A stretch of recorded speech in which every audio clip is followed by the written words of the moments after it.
Bismillahirrahmanirrahim. Welcome to Aisha Forces Academy. Like my video, subscribe my channel and press the bell icon for more updates. उम्मीद करता हूँ आप सारे खैरियत से होंगे। तो एक बार फिर से आप लोगों की खिदमत में हाजिर है और हमारे आज की वीडियो का जो टॉपिक है वो है वर्बल इंटेलिजेंट टेस्ट। ठीक है, अब वर्बल इंटेलिजेंट टेस्ट के हवाले से पहले मैं आपको बता दूँ, ये पाकिस्तान आर्मी, नेवी और एयरफोर्स तीनों के लिए, चाहे उनमें से कोई भी ट्रेड हो, चाहे AFNS है, PML लॉन्ग कोर्स है या सेलर है, एयरमैन है, टेक्निकल है, नेवल पुलिस है, कुछ भी है, ये सारों के सारों के लिए एक जैसे होते हैं। ठीक है, तो इसलिए इस पे ये नहीं करना कि सर ये तो पिछले जो है AFNS के लिए पोस्ट की थी, सर ये तो उसके लिए पोस्ट की थी। इंटेलिजेंस सारों का सेम होता है, तो इसीलिए इसके एक ही वीडियो आप लोगों के लिए काफ़ी है। इस पर आप बार बार प्रैक्टिस करें। मोस्टली वीडियो जब आप लोगों के साथ शेयर होते हैं मुख्तलिफ़ किस्म के मेथड, उस मेथड के हिसाब से आप लोगों ने चलना है और उस वीडियो से जो आप लोगों के लिए नॉलेज है वो आप लोगों ने गेन करना है।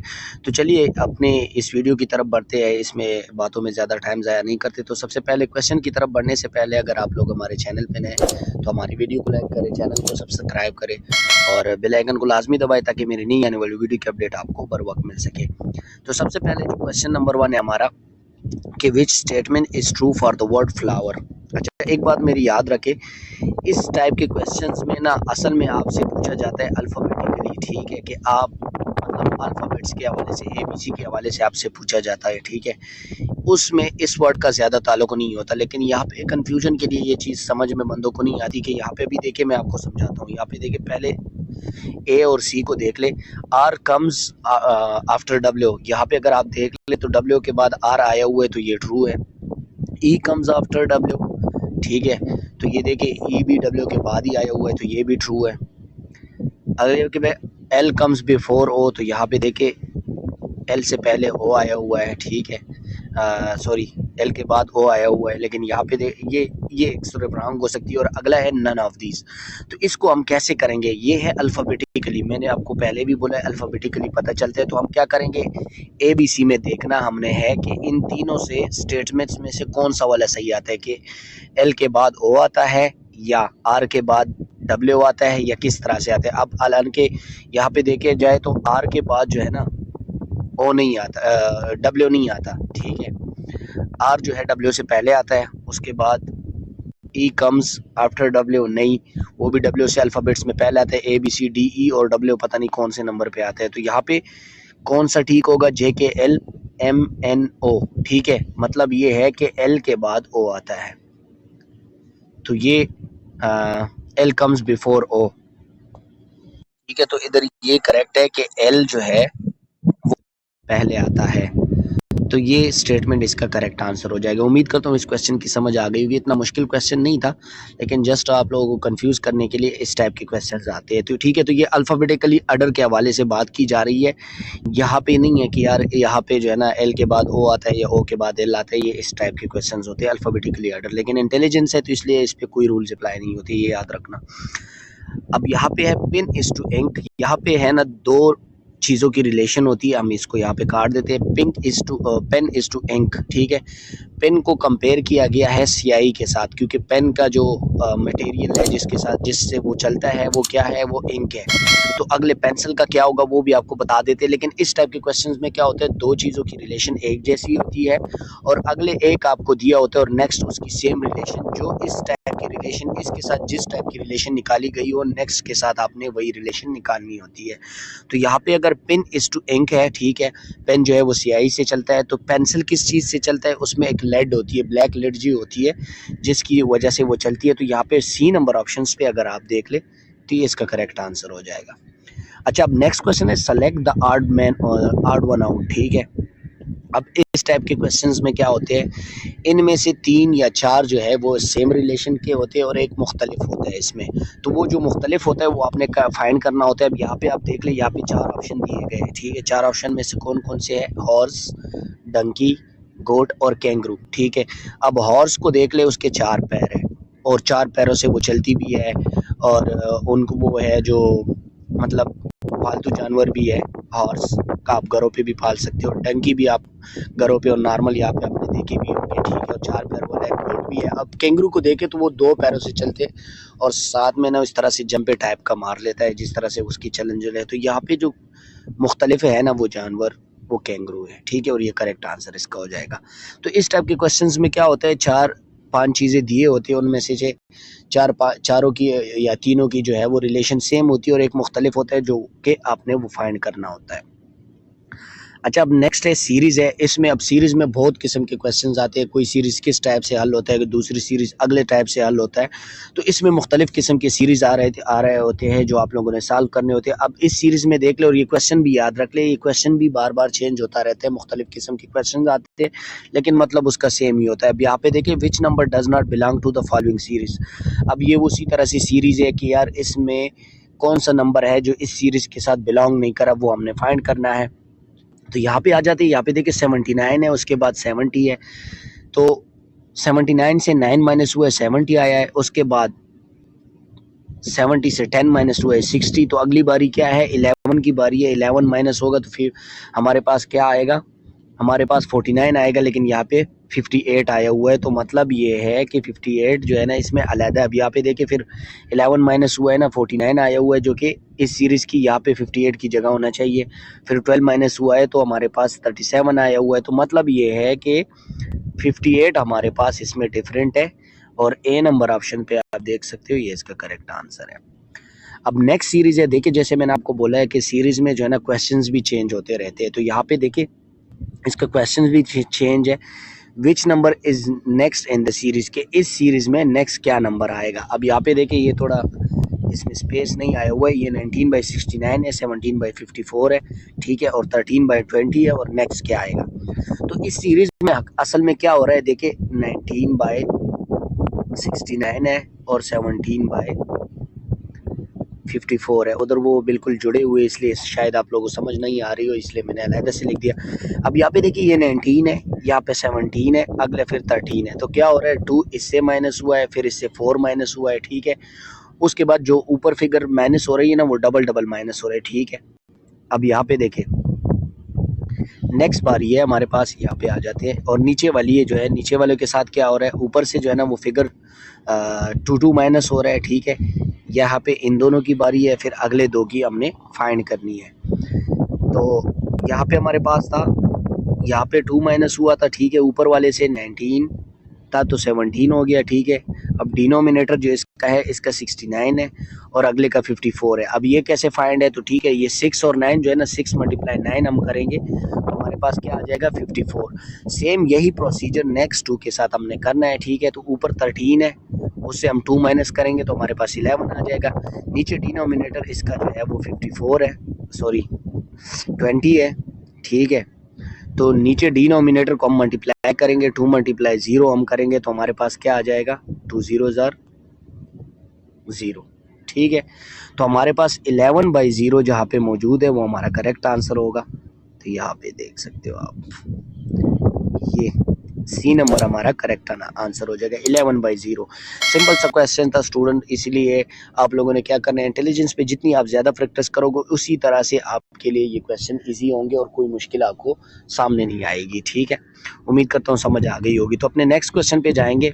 अच्छा, नेक्स्ट क्वेश्चन है, which is the middle alphabet if you rearrange the word constitution in descending alphabets. अच्छा, इस क्वेश्चन में देखिए ये भी अल्फ़ाबेट्स का है। हमेशा मैं स्टूडेंट को यही कहता हूँ, जब भी इंटेलिजेंट टेस्ट की बारी आती है तो मैं उनको कहता हूँ कि यार एक बार पहले कोशिश करें कि आप लोगों को अल्फ़ाबेट्स जो है ना वो असेंडिंग भी आते हो भी, ठीक है, जिस तरह से ABC नॉर्मल मोड है, एक डिसेंडिंग में भी आते हो, मतलब Z से लेके A तक आपको आने चाहिए। अगर आपको आते हो तो आपके लिए आसानी ये होती है कि इस टाइप के क्वेश्चंस को आप जल्दी हल कर सकते हो। अगर नहीं भी आते तो नेवी के टेस्ट में क्या होता है, आपके पास एक छोटा सा बोर्ड होता है और मार्कर होते हैं, वहाँ पे तो बंदा कर लेते हैं, लेकिन PF में नहीं होता, तो इसलिए आपको याद करने चाहिए।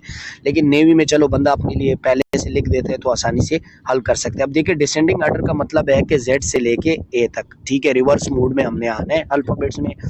इस वर्ड्स को हमने रीअरेंज करना है और फिर इसका हमने मिडल वर्ड जो है वो निकालना है। इसके तकरीबन टोटल 12 लेटर्स है, ठीक है।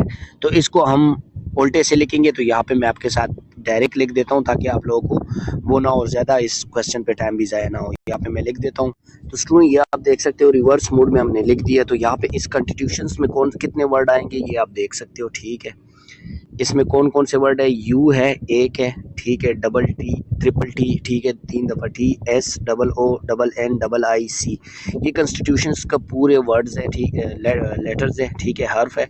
इनमें से मिडल कौन सा है? तो यहाँ पे देख ले, 1 2 3 4 5 6 7 8 9 10 11 12, ठीक है, 12 वर्ड्स है। तो इसके मिडल 6 और 7 लेटर बनते हैं, ठीक है। तो 6 और 7 दोनों पे जी ओ है, तो इसलिए हमारे पास इसका जो आप 6 ले ले या 7 ले ले, कोई भी ले ले, वो आपका करेक्ट आंसर हो जाएगा। ओ तो ऑप्शंस में देख ले, जहाँ पे ओ मौजूद है ये देख सकते हो, बी नंबर पे, ये हमारा करेक्ट आंसर हो जाएगा, ठीक है। इसको अगर आप अल्फ़ाबेटिकली ऑर्डर में लेके आते हो, डिसेंडिंग ऑर्डर में, तो ये आपका करेक्ट आंसर बनेगा। अब यहाँ पे देखिए क्वेश्चन नंबर 8 है। इस टाइप के क्वेश्चंस को भी हमेशा याद रखें। इसको कैसे सॉल्व करना है? इसमें क्या होता है कि इसमें कंपैरिजन दी होती है कि ये इससे बड़ा है तो ये इससे छोटा होगा, ये है। तो इसका शॉर्ट ट्रिक क्या है? वहाँ पे तो मसला ये है पीएफ का कि आपके पास वो भी नहीं होते, पेन वगैरह भी नहीं होती जो कि आप नोट कर सको, तो इसलिए आप डायरेक्ट वहाँ पे सॉल्व करने होते हैं। लेकिन चलो, इसका मेथड ये है कि बी इज़ टॉलर देन ए, ठीक है, बी बड़ा है ए से, आप इस तरह से खुद के लिए लिख ले, और बी और सी जो है वो बराबर है, ठीक है, बी और सी बराबर है।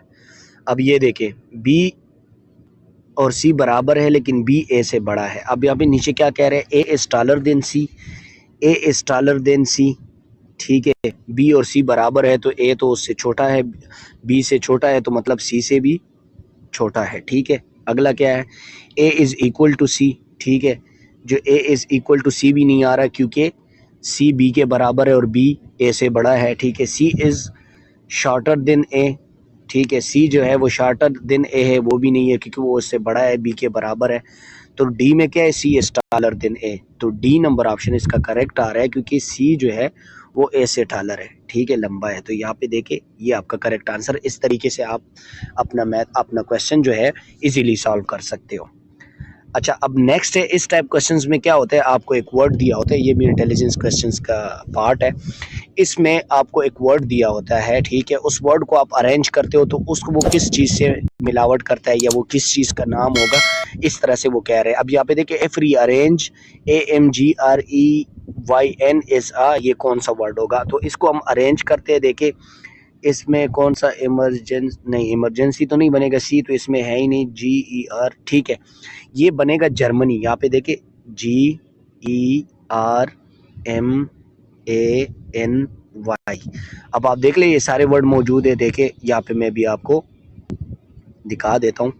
ये देखिए ए मौजूद है, ठीक है, उसके बाद M मौजूद है, ठीक है, G मौजूद है, ठीक है, R मौजूद है, ठीक है, E मौजूद है, ठीक है, और आखिरी N और Y मौजूद हो, ठीक है। तो बिल्कुल जर्मनी बन रहा है। तो जर्मनी किस चीज़ का नाम है? वो कंट्री का नाम है। तो ए नंबर पे मौजूद है और ये आपका करेक्ट आंसर हो जाएगा। इस टाइप के क्वेश्चन अभी अगर जब भी आपके सामने आते हैं तो आपके लिए इजी होगा उसको हल करना।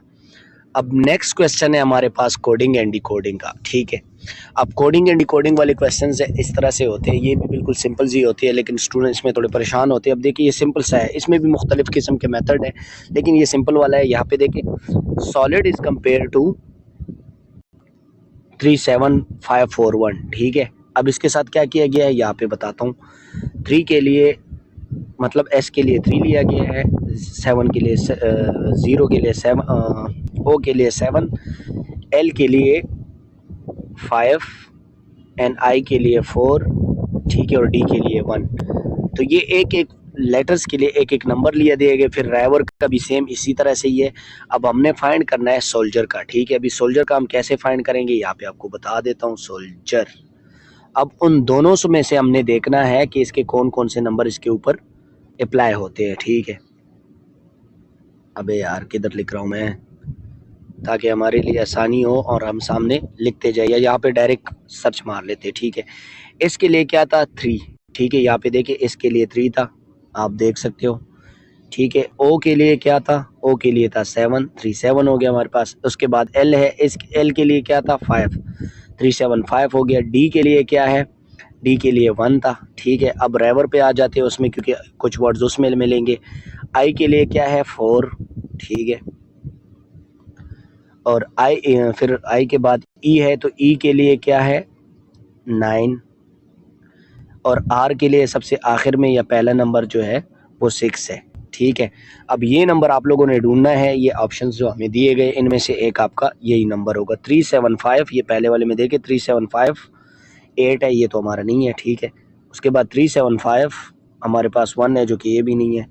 यहाँ पे आ जाते हैं सी पे 3751496। तो ये सी नंबर ऑप्शंस पे देख लो, ये हमारे जो नंबर हमने अभी आपको बताया बिल्कुल सेम वही नंबर है और ये हमारा करेक्ट आंसर हो जाएगा। तो कोडिंग वाले कुछ इस तरह से होते हैं, इसमें कुछ डिकोडिंग वाले भी आते हैं, इसमें अल्फ़ाबेट्स भी कोडिंग डिकोडिंग आती है। तो मुख्तलिफ मेथड होते हैं, वो इंशाल्लाह साथ साथ में जो हमारे सामने आते जाएंगे आपके साथ शेयर करते जाएंगे।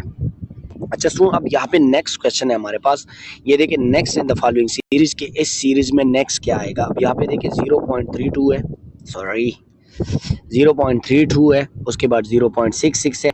अब इस लेटर्स इस क्वेश्चंस को देख ले। ये देखिए सिंपल सा क्वेश्चन है। ठीक है, ये जो पॉइंट के बाद 32 है ना, इसके साथ क्या किया गया, मैंने आप लोगों को पहले बोला है कि इंटेलिजेंस क्वेश्चंस में मैथमेटिक्स के रूल्स कभी भी अप्लाई नहीं होते। ठीक है, इंटेलिजेंस क्वेश्चन में मैथमेटिक्स के रूल्स अप्लाई नहीं होते, इसलिए इस पे आप लोगों ने गौर नहीं करना। आप लोगों ने जस्ट क्वेश्चंस को किसी भी तरीके से सॉल्व करना है। तो यहाँ पे देखिए 0.32 है। ठीक है, अब लाजमी बात है इसमें ना माइनस है, ना प्लस है, ना एडिशन है, ना सब्सट्रैक्शन है, तो हम कैसे इसको मल्टीप्लाई कर सकते हैं एज पर मैथ्स रूल्स।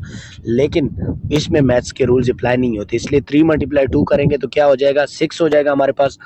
तो ये सिंगल फिगर है, तो इसको क्या किया गया है, डबल किया गया है, 0.66 आगे लिखा गया 0.66। ठीक है, अगर डबल फिगर होता तो इसको फिर डबल नहीं करते। ये इस इंटेलिजेंस क्वेश्चन का मेथड है।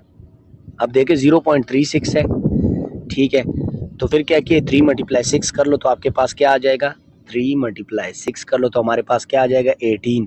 तो जैसे मैंने आपको बताया था डबल फिगर होगा तो इसको ये डबल करने की ज़रूरत नहीं है, सिंगल होगा तो उसको डबल करेंगे। तो यहाँ पे देखिए 0.8 है। ठीक है, अब 1 × 8 कर लो, 1 × 8 करेंगे हमारे पास तो क्या आएगा, 8 आएगा। सिंगल फिगर है, इसको डबल करेंगे तो हमारे पास 0.88 हो जाएगा। तो यहाँ पे देखिए 0.88 मौजूद है, तो बी नंबर ऑप्शंस पे आप देख सकते हो, ये आपका करेक्ट आंसर हो जाएगा। तो स्टूडेंट ये थी हमारी आज की वीडियो। उम्मीद करता हूँ आप लोगों को अच्छी लगी होगी और समझ भी आ गई होगी। अगर वीडियो अच्छी लगी है और प्यारी लगी है, समझ भी आ गई है, तो अपने दोस्तों के साथ लाजमी शेयर करें और आपने ख़ुद भी वीडियो को लाइक करना है, चैनल को सब्सक्राइब करना है और बेल आइकन को लाजमी दबाना है ताकि मेरी नई आने वाली वीडियो की अपडेट आपको बर वक्त मिल सके। तो चलिए मिलते हैं अगली वीडियो में, दुआओं में याद रखिएगा। तब तक के लिए अल्लाह हाफिज़।